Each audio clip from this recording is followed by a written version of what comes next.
The Discovery Admiral Zexthara stood before the massive viewing screen of the Galactic Coalition flagship Eternal Wisdom, her four eyes fixed on the dark object floating in the void ahead. The human battleship Defiance hung motionless in space, its hull scarred by countless battles, weapon ports sealed shut by emergency foam, and its once proud engines cold and silent. Scan complete. "Admiral," reported Commander Veltosh from his station, his tentacles dancing across the bio-neural interface. "The vessel appears to be completely dead. No energy signatures, no life signs, no active systems.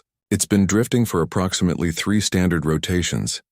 Zexthara's mandibles clicked in what passed for satisfaction among her people. After 18 months of brutal conflict with the human expansion fleet, they had finally captured one of the legendary human warships intact. The stories told by survivors of human encounters had seemed impossible. Tales of ships that fought beyond all reason, crews that refused surrender even when facing certain death, and weapons that defied conventional understanding. The war had started when humans first appeared at the edge of Coalition space, their crude-looking vessels emerging from hyperspace jumps that should have been impossible with their primitive technology. The Coalition, representing 47 different species and controlling nearly a quarter of the galaxy, had offered the humans the standard choice given to all new species: join the Coalition as junior partners, or be confined to their current systems under protective supervision. The humans had responded with laughter. "Signal the boarding teams," Zexthara ordered. "I want that ship studied from bow to stern. Every system, every component, every scrap of data. We need to understand how they've managed to hold their own against our superior technology and numbers." The Defiance had been found drifting near the Kepler Nebula after a fierce battle with Coalition forces. Intelligence suggested it was one of the newer human designs, possibly carrying technology that could explain their shocking resilience in combat. 3 Coalition fleets had engaged human forces in the past year, and each time the humans had either fought them to a standstill or inflicted devastating casualties before retreating. Dr. Nix Andra, the Coalition's leading xenotechnology specialist, approached the Admiral's position. Her crystalline form reflected the blue light from the scanning displays as she spoke in her melodic voice. "Admiral, I've assembled my best analysis team. We have experts in propulsion systems, weapons technology, defensive measures, and cognitive sciences. Whatever secrets this vessel holds, we will uncover them." The boarding shuttle Scientific Endeavor launched from the flagship's docking bay, carrying 30 of the Coalition's finest researchers and a full security escort. As it approached the human vessel, the team members pressed against the viewports, eager to get their first close look at human engineering. Lieutenant Commander Yaris, leading the security detail, felt his gill slits flutter with nervous anticipation. His species, the Aquarians, were known for their calm demeanor, but something about the human ship filled him with unease. It looked wrong somehow, not in any technical sense, but in a way that touched something primitive in his mind. "Beginning docking procedures," announced the shuttle pilot. "Human ship appears to be using standard Coalition docking protocols." "That's unexpected." Dr. Nixandra leaned forward. "Unexpected how?" "Well, ma'am, we assumed they would have their own docking standards, but this ship seems designed to interface with our systems, almost like they've been planning to board our vessels." The docking clamps engaged with a solid thunk, and the boarding team prepared to enter humanity's most guarded secrets. As the airlock cycled and atmosphere readings stabilized, Yaris couldn't shake the feeling that they were walking into a trap, even though every sensor confirmed the ship was dead. The first chamber they entered was clearly a cargo bay, but it was unlike anything in Coalition ship design. Instead of the smooth curved surfaces preferred by most species, human engineering favored sharp angles and brutal efficiency. Everything was painted in shades of gray and black, with harsh lighting that cast deep shadows in every corner. "Notice the construction materials," Dr. Nixandra observed, running her scanner over a bulkhead. "This appears to be some form of enhanced steel alloy, but the composition is unpeculiar. They've added elements that should make the metal weaker, not stronger." The team split into groups, each heading toward different sections of the ship. The weapons specialists made their way toward what appeared to be the main gun decks, while the propulsion team headed aft toward the engine compartments. Dr. Nixandra led a group toward what sensor readings suggested was the ship's central computer core. As they moved deeper into the vessel, the research teams began to notice disturbing details. The corridors were designed for rapid movement, with handholds and secure points that suggested the crew expected to fight while their ship was under heavy acceleration or impact. Emergency medical stations were positioned at regular intervals, but they seemed designed for trauma treatment rather than general health care. "Admiral," came Dr. Nixandra's voice over the comm system, "you need to see this. We've reached what appears to be the ship's primary data storage facility, and the humans have done something remarkable. They've isolated their computer systems into independent networks. Even if we crack one system, it won't give us access to others." Back on the flagship, Admiral Zexthara processed this information with growing concern. Every piece of data from the boarding operation suggested that humans had designed their ships with the assumption that they would be captured and studied. This level of paranoia and preparation was unlike anything the Coalition had encountered in their thousands of years of expansion. "What about the crew quarters?" she asked. "Empty, but, Admiral, you should see the personal belongings they left behind." These humans weren't just soldiers. They had families, hobbies, art, but everything is designed around the concept of warfare. Even their entertainment seems to glorify conflict. As the hours passed and the research teams delved deeper into the human vessel, a pattern began to emerge that chilled the Coalition leadership to their cores. This wasn't just a warship. It was a weapon designed by a species that understood war in ways the peaceful Coalition could barely comprehend.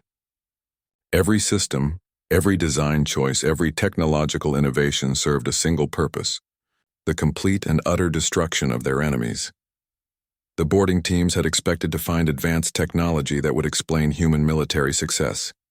Instead, they were beginning to realize they had found something far more terrifying: evidence of a species that had turned warfare into an art form, and their ship was about to reveal just how deadly that art could be. The engineering nightmare chief engineer Kolvarin had seen technology from hundreds of species during his 3 centuries of service to the Galactic Coalition, but nothing had prepared him for the engineering horror he discovered in the Defiance's engine compartment. His 6 mechanical arms moved frantically over his portable analysis equipment as he tried to make sense of what the humans had built. "This is impossible," he muttered to his assistant, a young crystalline named Zetmora. "According to every principle of physics we know, this engine should have exploded the moment they activated it." The human propulsion system defied logic. Where Coalition ships used elegant fusion reactors that operated within careful safety parameters, the humans had somehow managed to contain what appeared to be a controlled antimatter reaction in chambers that should never have been able to withstand such forces. The safety margins weren't just thin, they were practically non-existent. Zetmora's form shimmered with nervous energy as she scanned the engine housing. "Chief, these power conduits are routed directly through the ship's armor plating. If they take damage, the entire propulsion system would channel raw antimatter energy through the hull." "Exactly," Kolvarin said, his voice filled with a mixture of admiration and terror. "They've turned their own ship into a weapon. If this vessel is crippled, it doesn't just die. It becomes a massive bomb that would take out anything within 50 kilometers. As they moved deeper into the engineering section, the alien technology became even more disturbing. The humans had installed backup systems for their backup systems, but each one seemed designed to extract maximum performance, even if it meant destroying the ship in the process. Emergency protocols didn't appear to focus on saving the vessel. They seemed designed to ensure maximum damage to enemy forces, even if the ship was doomed. "Look at this," Zetmora called from across the chamber. "I've found what appears to be an emergency core ejection system, but it's not designed to save the ship. It's designed to turn the ejected core into a guided missile." Kolvarin scuttled over on his multiple legs, his analysis tools already active. The human engineering was crude by Coalition standards, but it was crude in the way a stone axe was crude. Primitive, perhaps, but devastatingly effective. Every system had been designed with one goal: winning the fight no matter the cost. Meanwhile, in the ship's weapons section, weapons specialist Thakira was making equally disturbing discoveries. The insectoid engineer had expected to find advanced energy weapons or exotic particle beams. Instead, she found something far more terrifying: weapons that were both primitive and brilliant. "These humans are insane," she reported to her team over the internal comm. "They've mounted kinetic weapons alongside energy systems. Do you understand what that means?" They're using actual projectiles in space combat. Her assistant, a floating gas being named Wispoth, pulsed with confusion. But kinetic weapons are obsolete. Energy shields can deflect them easily. That's what I thought Kira replied, examining a massive railgun mechanism. But look at the power systems they've connected to these weapons. They're not firing simple projectiles.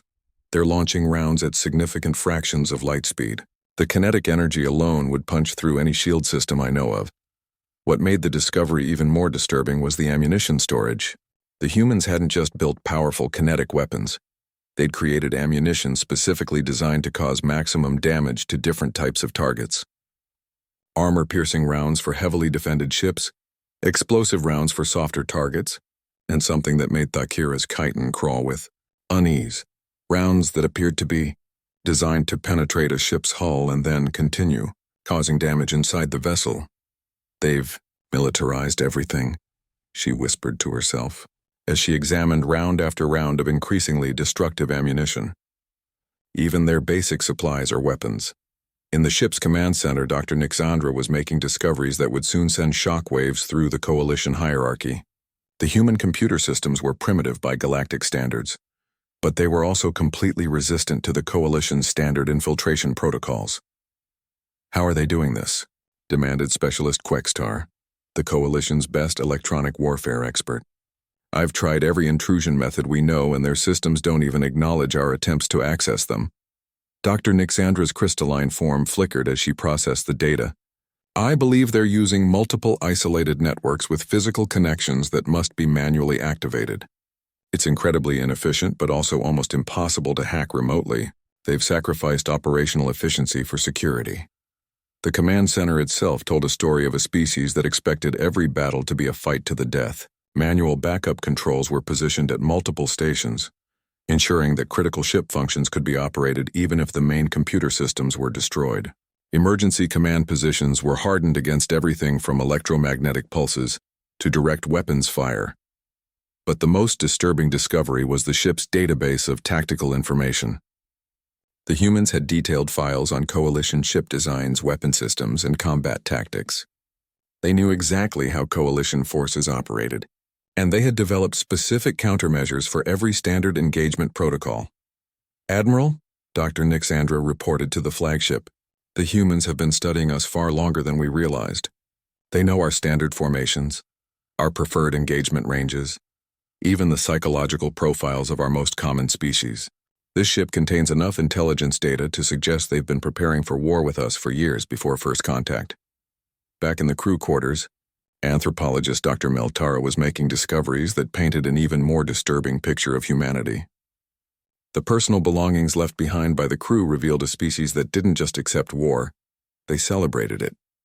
"Look at these entertainment materials," she told her research partner, holding up what appeared to be a collection of human literature and media. Their fiction focuses obsessively on conflict, struggle, and victory against overwhelming odds. They don't just study war, they fantasize about it. Personal journals found in crew lockers revealed humans who spoke casually about dying in battle as an honor, who discussed tactical scenarios during their leisure time, and who seemed genuinely excited about the prospect of combat with alien forces. These weren't conscripted soldiers serving reluctantly. They were volunteers who had chosen warfare as their profession. "The psychological profile emerging here is terrifying," Dr. Meltara reported. "We're dealing with a species that has evolved to find satisfaction in conflict. They're not fighting us because they have to. They're fighting us because they want to." As the research teams compiled their findings, a picture emerged of humanity that challenged everything the Coalition thought they knew about intelligent species. Humans weren't just defending their territory. They were waging war with a level of dedication, creativity, and enthusiasm that the peaceful Coalition had never encountered. The Defiance wasn't just a warship, it was a manifestation of human philosophy. Every system, every design choice, every tactical decision reflected a species that had looked at the vast, dangerous universe and decided that the best response was to become the most dangerous thing in it. And this was just one ship. Intelligence reports suggested that humans had hundreds of similar vessels, each one a floating nightmare of destructive potential, crewed by beings who had turned violence into an art form and war into a way of life. The tactical revelation. 3 days into the analysis of the Defiance, Coalition Strategic Command received a priority transmission that would fundamentally alter their understanding of human warfare. Commander Yexthol, the Coalition's chief military strategist, stood before the assembled command staff with data that made even veteran officers uncomfortable. "What we've discovered aboard the human vessel goes beyond advanced technology," Yexthol began, his usually steady voice carrying an edge of concern. "The humans have developed tactical doctrines that are completely alien to our understanding of civilized warfare." The main display showed detailed schematics of human battle formations recovered from the Defiance's tactical computers. Unlike coalition forces, which favored elegant geometric formations designed to maximize firepower while minimizing casualties, human formations seemed designed around a completely different philosophy. "They call it controlled chaos," Yexthol explained, highlighting the human battle plans. "Where we seek order and predictability, they deliberately introduce random elements into their tactics.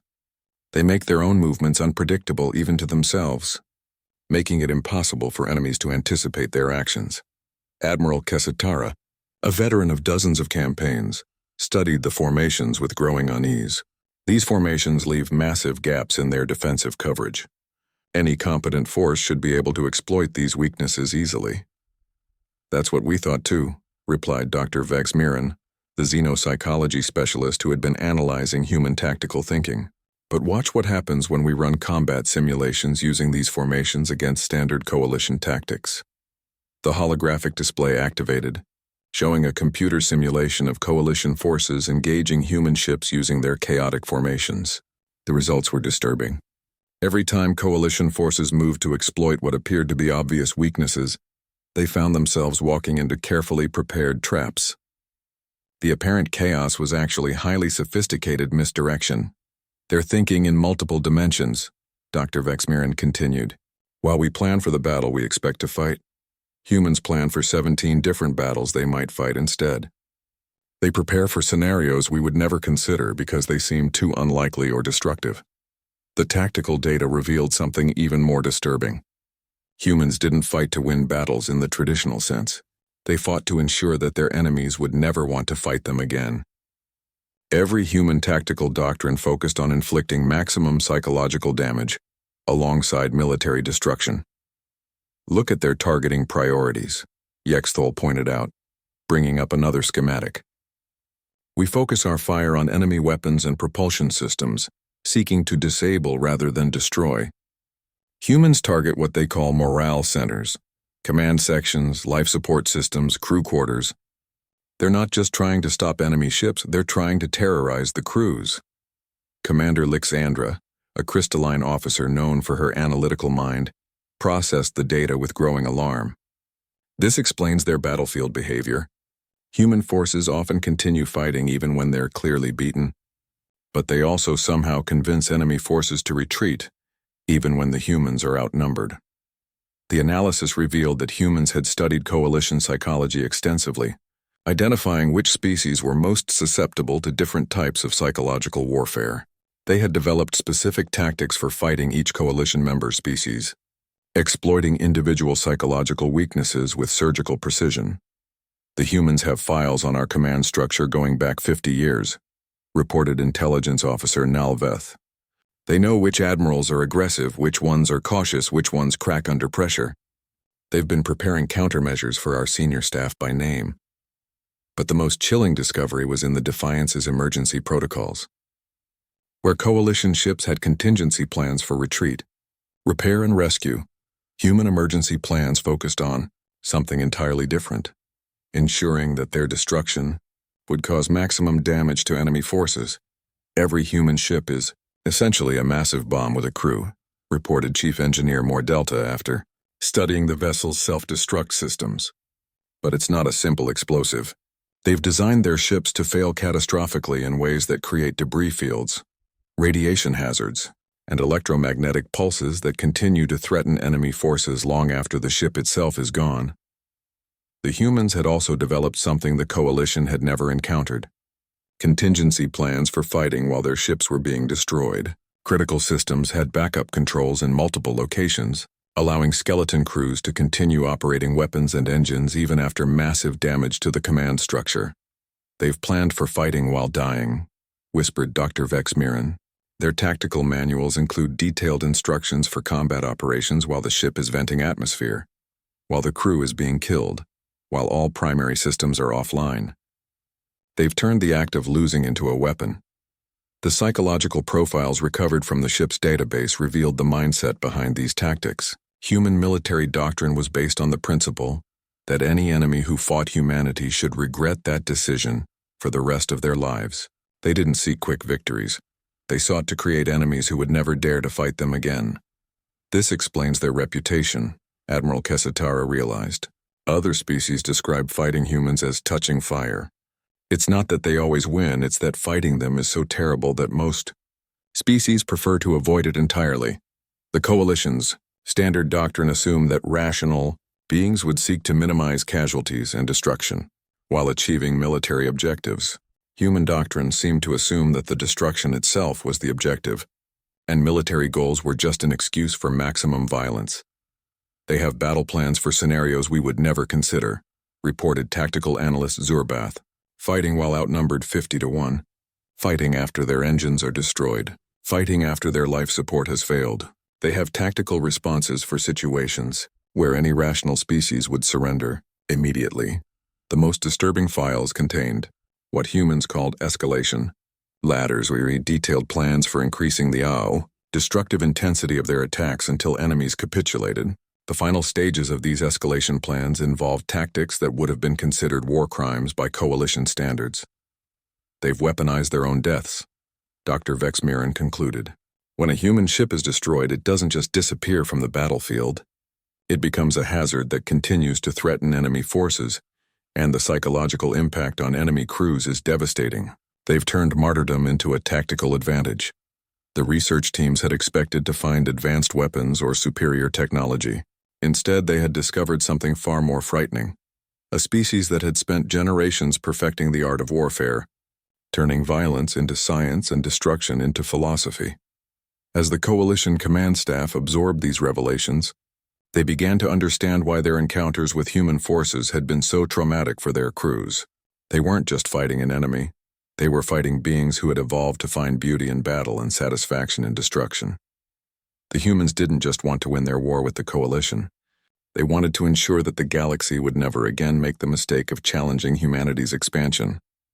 Every tactic, every strategy, every weapon system was designed not just for victory, but for the complete psychological domination of any species foolish enough to oppose them. The cultural horror doctor. Simfora had spent 2 centuries studying the cultures of hundreds of species across the galaxy, but nothing in her vast experience had prepared her for the anthropological nightmare contained within the Defiance's cultural database. As the Coalition's leading expert on xenocultural analysis, she had been tasked with understanding how human society had produced such efficient warriors. What she discovered would haunt Coalition leadership for generations. "Their entire civilization is built around conflict," she reported to the emergency session of the Coalition Cultural Council. Her normally steady voice trembled as she shared her findings. "This isn't a militaristic society that happens to be good at war. This is a species that has evolved war into the foundation of their entire cultural identity." The cultural files recovered from the human ship painted a picture of a species unlike anything in Coalition records, where most civilized races had evolved beyond their primitive, violent tendencies. Humans had refined and celebrated those tendencies, turning them into art forms. "Look at their entertainment," Dr. Simfora continued, displaying examples of human media on the holographic projector. "Their stories consistently glorify individuals who fight impossible odds, who sacrifice themselves for abstract principles, who choose death over surrender. They don't just admire warriors, they worship the concept of warfare itself."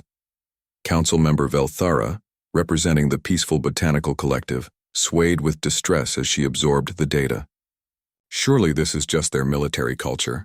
Even aggressive species usually maintain separate civilian populations that prefer peace." "That's what I thought initially," Dr. Simfora replied, calling up more data. "But their civilian culture is just as focused on conflict. Their children play games that simulate warfare. Their sports involve ritualized combat. Their business practices are described using military terminology. They've militarized every aspect of their society. The human educational system was particularly disturbing to coalition sensibilities. Where most species taught their young to seek harmony and cooperation, human education seemed designed to produce individuals capable of thriving in hostile environments. Their children learned about historical conflicts as foundational events, studied tactical thinking as a basic skill, and were encouraged to view challenges as opportunities for personal growth through struggle. Their historical records show constant warfare among their own species, reported Dr. Nix Wetha, a specialist in historical analysis. For thousands of years, humans fought each other continuously, developing increasingly sophisticated methods of destruction. When they finally achieved global peace, they turned their attention to space exploration, specifically to find new conflicts. The psychological profiles were even more unsettling. Humans displayed what coalition psychologists would classify as severe aggression disorders, but these behaviors were considered normal and even admirable in human society. They valued traits like competitive spirit, aggressive leadership, and killer instinct that would be grounds for psychological intervention. In any coalition species, they've romanticized violence, Dr. Simfora explained. Their literature celebrates warriors who die in battle. Their music glorifies conflict and struggle. Their art depicts scenes of combat and conquest.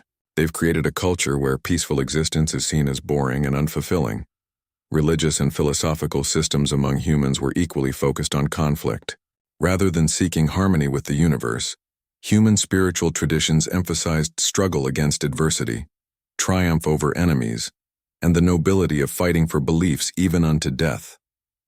They had dozens of different concepts for honorable death in combat, but no equivalent philosophical frameworks for honorable peaceful resolution. Their mating customs involve competitive displays of aggression, reported specialist Koravuna, who had been analyzing human social structures. They're literally breeding for combat effectiveness. Their most attractive individuals are those who demonstrate superior fighting ability or tactical intelligence. The coalition researchers discovered that humans had multiple words for different types of warfare, suggesting a linguistic sophistication around violence that was unprecedented in galactic civilization. They had specific terms for different styles of fighting, different types of weapons, different battlefield conditions, and different psychological states related to combat. They've developed emotional responses to warfare that other species reserve for art or spiritual experiences, Dr. Simfora continued. They describe feeling alive during combat, experiencing warrior's joy when facing overwhelming odds, and achieving transcendence through violent struggle. They've turned fighting into a form of religious experience. The human concepts of honor and dignity were inextricably linked to combat prowess. Social status wasn't determined by wisdom, creativity, or peaceful achievements. It was measured by an individual's capability for violence and their willingness to use it. Their heroes weren't philosophers or artists, but warriors who had achieved legendary status through spectacular acts of destruction. They have an entire genre of literature devoted to what they call war stories, reported cultural analyst Zex Mora. These aren't historical accounts. They're fictional narratives designed purely for entertainment, and they all focus on the supposed glory and beauty of warfare. They read these for pleasure. Even more disturbing was the discovery that humans had developed ethical systems that actually encouraged certain types of violence. They had concepts like just war and righteous fury that provided moral justification for acts that would be considered barbaric by coalition standards. They had turned killing into a moral imperative under certain circumstances. Their child-rearing practices actively encourage aggressive behavior, Dr. Simfora reported with visible distress.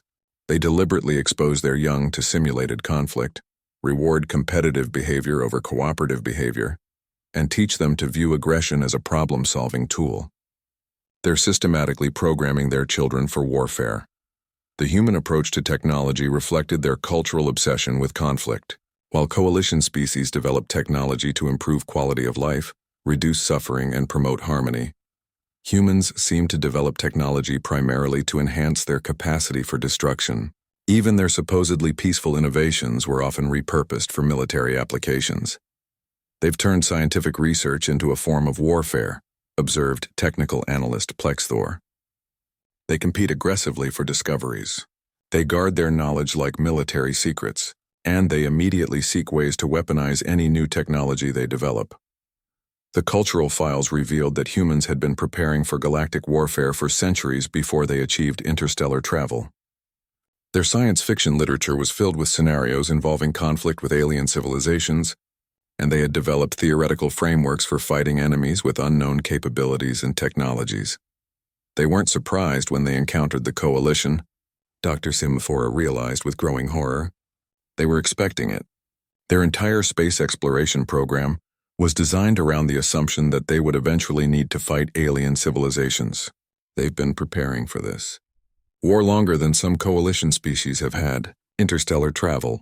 The research revealed that humanity's expansion into space hadn't been driven by curiosity or the desire for peaceful contact with other species. It had been motivated by their cultural need for new challenges, new enemies, and new theaters for the warfare that defined their existence. They don't see peace as a goal, Dr. Simphora concluded in her final report to the Coalition Council. They see it as a temporary interruption between conflicts. For humans, war isn't something that happens when diplomacy fails. War is the natural state of existence, and peace is what happens when there's temporarily no one left to fight. The Cultural Council sat in stunned silence as they absorbed the implications of these discoveries. They weren't dealing with a militaristic species that could be reasoned with or contained. They were facing a civilization that had evolved around the principle that conflict was not only inevitable, but desirable, and they had spent millennia perfecting their ability to bring that conflict to others. The Strategic Nightmare Fleet Admiral Kexithera convened the Emergency Strategic Assessment meeting in the Coalition's most secure facility. Deep within the heavily shielded core of the military station Harmony's Shield, the revelation from the Defiance had shattered every assumption about human capabilities, and the Coalition's top military minds struggled to comprehend the scope of the threat they now faced. And the intelligence gathered from the human vessel has fundamentally altered our understanding of this conflict, Admiral Kexithera announced to the assembled commanders. We are not fighting a typical expansionist species. We are facing something unprecedented in galactic history. Grand Strategist Morvelle, whose tactical brilliance had secured Coalition victory in 12 major conflicts, stood before the holographic display with an expression of barely controlled panic. Based on the data from their ship's strategic computers, the humans have been planning this war for over 2 centuries. They have detailed battle plans for fighting the Coalition that predate their first interstellar voyage. The strategic files recovered from the Defiance revealed a level of long-term military planning that defied belief. Humans had developed contingency plans for fighting enemies they had never encountered, using technologies they had never seen, in star systems they had never visited. They had created theoretical frameworks for warfare on a galactic scale before they had even left their own solar system. Their strategic doctrine assumes they will always be outnumbered and outgunned, reported Intelligence Director Vashitoth. Every battle plan, every tactical manual, every strategic framework is designed around the assumption that they will face superior forces with better technology. They've prepared specifically to fight enemies like us. The human approach to strategic planning was unlike anything in Coalition military history, where Coalition forces planned for specific scenarios with known variables. Humans had developed what they called adaptive strategy, flexible frameworks that could be modified in real time to address unexpected situations. They don't plan to win battles, explained strategic analyst Yex Mindor, his voice filled with professional admiration and personal terror. They plan to ensure that any enemy who fights them will eventually lose the war. They're thinking in terms of campaigns that could last decades or centuries. The most disturbing aspect of human strategy was their approach to acceptable losses. Coalition doctrine sought to minimize casualties while achieving objectives, but human planning assumed massive casualties as an inevitable part of warfare. They had developed strategies that deliberately sacrificed entire fleets if it would provide strategic advantage. Look at this operational plan. Morvelle highlighted a section of human strategic data. They call it Operation Bleeding Edge. It involves deliberately allowing enemy forces to achieve tactical victories while feeding them into increasingly costly engagements. They're planning to bleed our forces to death over a period of years. The humans had also developed something completely foreign to Coalition thinking: strategies specifically designed to fight while losing. Their military plans included detailed procedures for conducting effective warfare, even after losing the majority of their fleet, their supply lines, and their primary military installations. They have contingency plans for fighting from asteroid bases, reported Fleet Logistics Commander Kelvash. They've prepared to continue military operations using nothing but civilian ships and improvised weapons. They're planning to fight a guerrilla war across the entire galaxy if necessary. The strategic implications were staggering. The coalition had approached the human conflict expecting a conventional war that would be resolved through superior technology and numbers. Instead, they discovered that humans had prepared for a type of warfare that could continue indefinitely, growing more destructive and chaotic as it progressed. Their economic warfare capabilities are equally terrifying, added economic analyst Prexvara. They've identified critical points in our supply chains, key resource dependencies, and vulnerable trade routes. They're not just planning to defeat our military, they're planning to collapse our entire civilization. Human strategic planning included psychological warfare on a scale never before contemplated. They had developed methods for systematically demoralizing enemy populations, disrupting social cohesion, and turning coalition species against each other. Their strategic documents contained detailed analysis of coalition, political structures, and plans for exploiting internal divisions. They understand our weaknesses better than we do, admitted political warfare specialist Nexithora. They've identified which coalition species are most likely to abandon the alliance under pressure, which political leaders can be corrupted or intimidated, and which planets are most vulnerable to internal unrest. The humans had also prepared for something the coalition had never considered: the complete militarization of civilian populations. Their strategic plans included procedures for turning every human civilian into a potential combatant, every civilian facility into a potential military asset, and every civilian ship into a potential weapon. They call it total war, explained military sociologist Dr. Rexveth. It's a concept where the distinction between military and civilian targets completely disappears. Every human becomes part of their war machine, and every coalition target becomes legitimate prey. The long-term strategic vision revealed in human planning was perhaps most terrifying of all. They weren't fighting for territory, resources, or political control. They were fighting to establish human dominance as a permanent feature of galactic civilization. Their end-state planning assumes the complete subjugation of the coalition, Morvell reported grimly. But not through conquest, through terrorization. They want to create a galaxy where no species will ever again consider challenging human expansion. The humans had developed strategic doctrines for fighting multiple galactic powers simultaneously. They had analyzed potential coalition allies, predicted their likely responses to human expansion, and prepared countermeasures for every possible alliance that might form against them. They're not just fighting us, realized Admiral Kexithera. They're planning to fight everyone. Their strategic planning assumes they will eventually be at war with every major power in the galaxy, and they believe they can win. The research teams discovered that humans had been gathering intelligence on coalition military capabilities for decades before first contact. Their strategic databases contained detailed analysis of coalition ship designs, weapon systems, tactical doctrines, and command structures dating back 50 years. They've been preparing for this specific war, reported Counterintelligence Chief Lexvoth. They know our standard formations, our preferred engagement ranges, our typical response patterns. They've designed their entire military specifically to counter coalition advantages. The human concept of victory was also unlike anything in coalition experience. They weren't seeking to achieve specific political goals or territorial gains. They were fighting to ensure that humanity would never again face galactic opposition to their expansion. They're fighting for the right to expand without interference, Dr. Rexveth explained. Once they achieve that goal, they plan to continue expanding until they encounter the next galactic power willing to oppose them. And then they'll fight that war too. The strategic assessment revealed that the coalition was facing an enemy that viewed warfare not as a means to an end, but as a way of life. Humans had built their entire civilization around the expectation of constant conflict, and they had developed strategic thinking that could operate across timescales measured in centuries. We need to reconsider everything, Admiral Kexithera concluded as the strategic briefing ended. Our entire approach to this conflict has been based on false assumptions. We're not fighting a war. We're fighting a species that has turned warfare into an art form and conquest into a cultural imperative. The assembled coalition leadership sat in stunned silence as they contemplated the enormity of the challenge they faced. They had expected to fight a conventional interstellar war. Instead, they had discovered they were facing an enemy that had spent generations preparing for exactly this type of conflict, and had developed strategic capabilities that turned every coalition advantage into a potential weakness.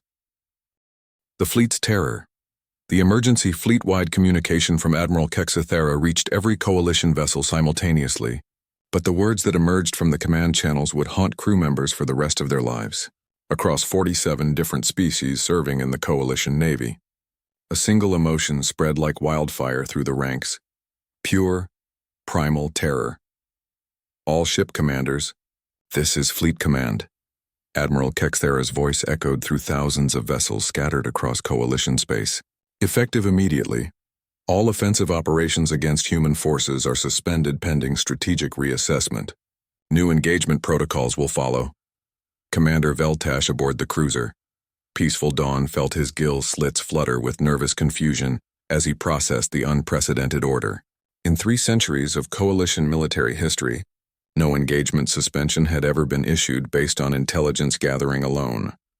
"Sir," his communications officer reported, "we're receiving priority data packets from Fleet Intelligence. The information is classified above my clearance level." As the intelligence data filtered down through the command structure, ship captains across the coalition fleet began to understand why their superiors had issued the suspension order. The revelations from the captured human vessel painted a picture that challenged everything they thought they knew about warfare, strategy, and the very nature of their enemy. Captain Lixandra of the Battleship Harmonious Strength gathered her senior staff in the briefing room after reviewing the preliminary intelligence report. Her usually steady voice carried an edge of barely controlled fear as she addressed her officers. "What I'm about to share with you will fundamentally change how we view this conflict," she began, her crystalline form flickering with nervous energy. "The human ship we captured wasn't just a warship. It was a window into a species that has turned warfare into something beyond our comprehension." The intelligence briefings spread through the fleet like a plague, carrying with them a growing sense of dread. Ship crews who had confidently engaged human forces just days earlier now found themselves questioning whether they stood any chance of survival in continued combat. "They've been planning to fight us for 200 years," Danya reported Tactical Officer Nexivora aboard the destroyer Swift Justice. "They know our ship designs better than our own engineers do. They've prepared specific countermeasures for every weapon system we possess." The psychological impact on coalition forces was devastating. Crew members who had viewed humans as primitive upstarts suddenly realized they were facing an enemy that had spent generations preparing for exactly this type of war. The confidence that came from superior technology and numbers evaporated as the true scope of human preparation became clear. Their battle plans assume they'll lose 90% of their fleet and still continue fighting, whispered Commander Yexthol aboard the carrier Endless Peace. "How do you fight an enemy that expects to die and has planned accordingly?" The revelation that humans had detailed psychological profiles of coalition species sent waves of paranoia through the fleet. Officers who had felt secure in their command decisions suddenly wondered if their predictable responses were playing directly into enemy hands. They know which species break under pressure, which ones retreat when facing heavy casualties, which command structures collapse when leadership is targeted, reported Intelligence Officer Kolvas to his captain. "They've weaponized our own psychology against us." The medical bays across the coalition fleet began reporting an unprecedented number of stress-related incidents. Species known for their mental stability were experiencing anxiety disorders, and several ship counselors reported that crew members were refusing to sleep due to nightmares about human tactical capabilities. "The humans don't fight to win battles," explained Dr. Morthiva to a gathering of ship's medical officers. "They fight to ensure their enemies never want to fight them again. They've turned psychological warfare into an exact science. The discovery that human ships were designed to continue functioning while being destroyed sent maintenance crews into panic. Coalition ship design assumed that catastrophic damage would disable a vessel, but human engineering seemed to anticipate and plan for systematic destruction. Their damage control systems don't focus on saving the ship, reported Chief Engineer Vextelar from the engineering vessel, Scientific Progress. They focus on maintaining weapons functionality while the ship dies around them. They've designed their vessels to keep fighting until there's literally nothing left. The intelligence about human cultural attitudes toward warfare proved equally disturbing to Coalition crews. The realization that they were fighting an enemy that genuinely enjoyed conflict and viewed death in battle as honorable challenged fundamental Coalition assumptions about rational behavior. They celebrate their military casualties, reported Cultural Liaison Symphora in her fleet-wide briefing. They don't mourn their dead warriors, they honor them. They've created a culture where dying in combat is considered the highest achievement possible. The tactical implications of human strategic planning sent formation commanders scrambling to revise their operational procedures. Standard Coalition battle formations developed over centuries of successful warfare were suddenly revealed to be predictable patterns that humans had specifically prepared to exploit. Every standard engagement protocol in our tactical manual has a corresponding human countermeasure, admitted Fleet Tactical Coordinator Jexthera during an emergency strategy session. They've studied our combat doctrine so thoroughly that our own standard procedures have become liabilities. The news that humans had prepared for fighting while vastly outnumbered caused Coalition commanders to question the value of their numerical superiority. Traditional military wisdom suggested that overwhelming force would quickly resolve the conflict, but human planning seemed to turn large numbers into a disadvantage.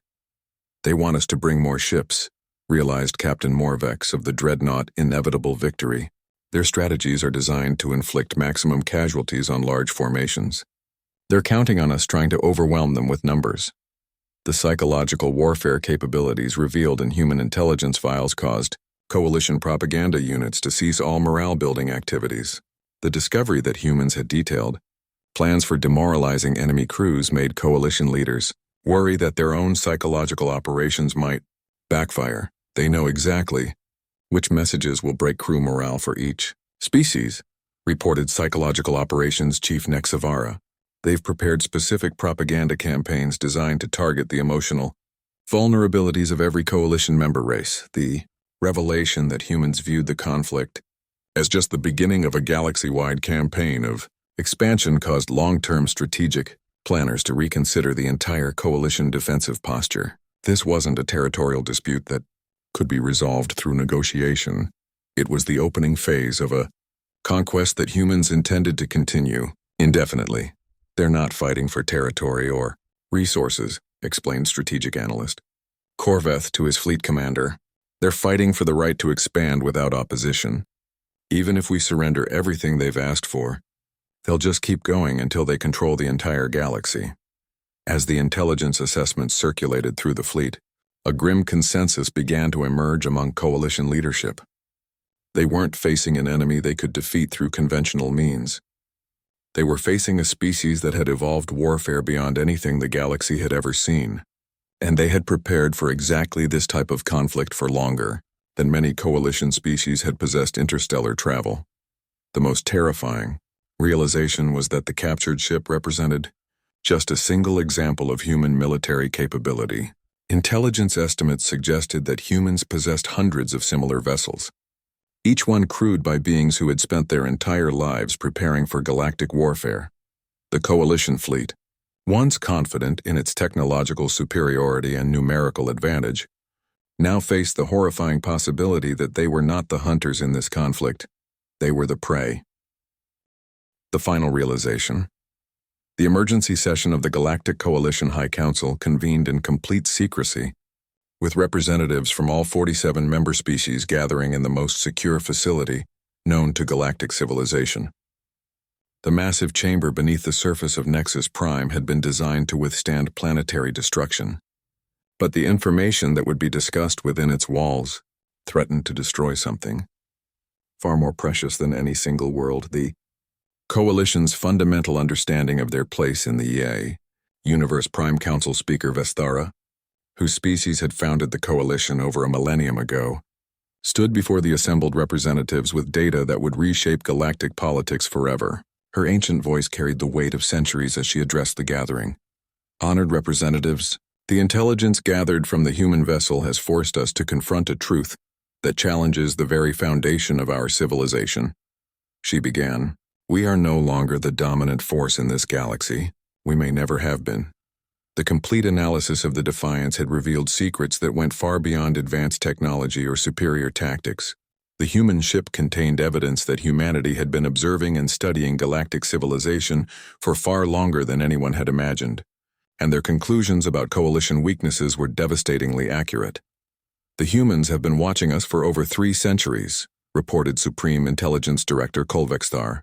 They've studied our expansion patterns, analyzed our cultural weaknesses, and identified critical vulnerabilities in our social and economic structures. They know us better than we know ourselves."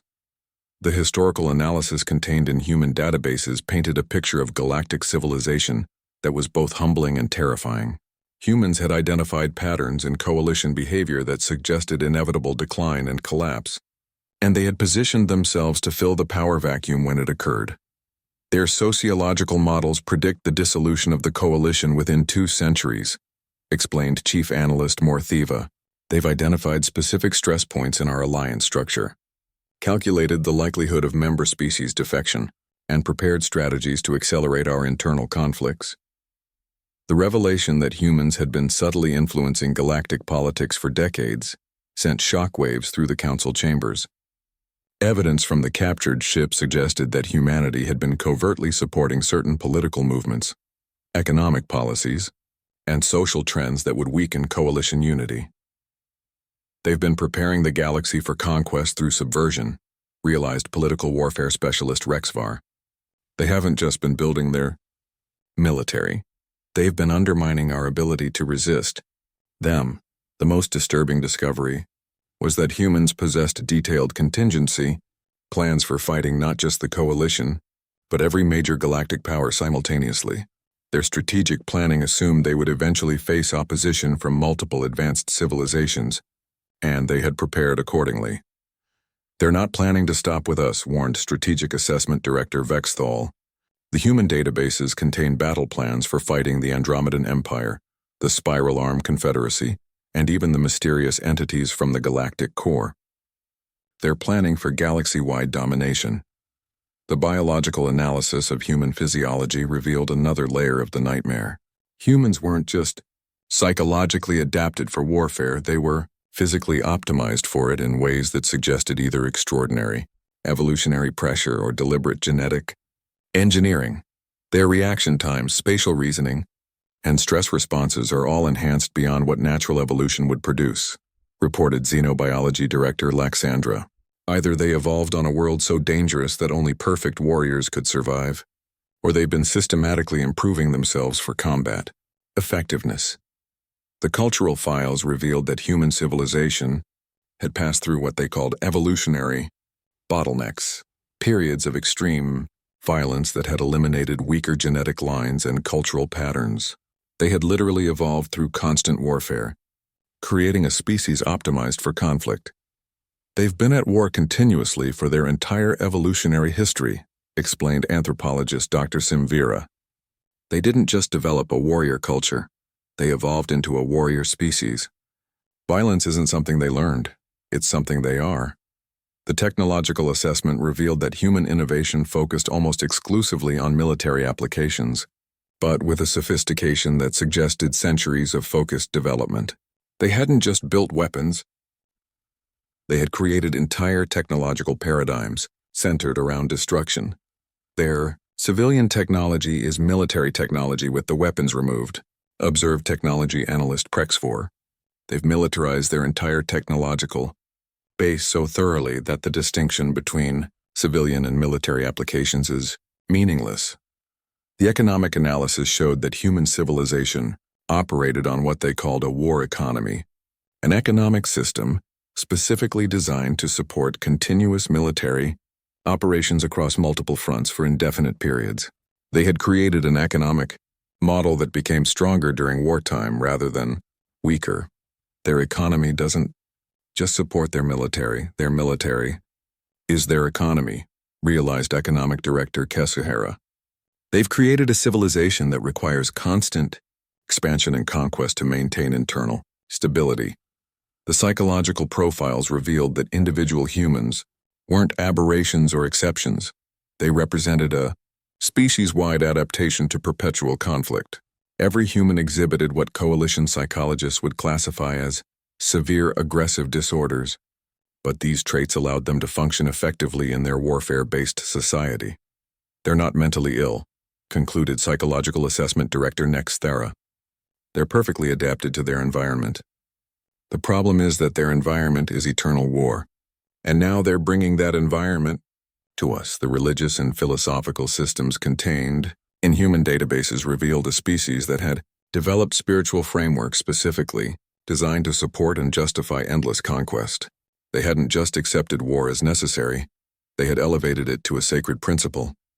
They worship conflict itself, reported comparative religion specialist Velmara. Their highest spiritual achievement is to die in battle against worthy enemies. They've turned warfare into a religious obligation. The final, most terrifying revelation came from the human historical databases. They had done this before. The records contained references to previous galactic cycles where other civilizations had risen to prominence only to be systematically destroyed by humanity.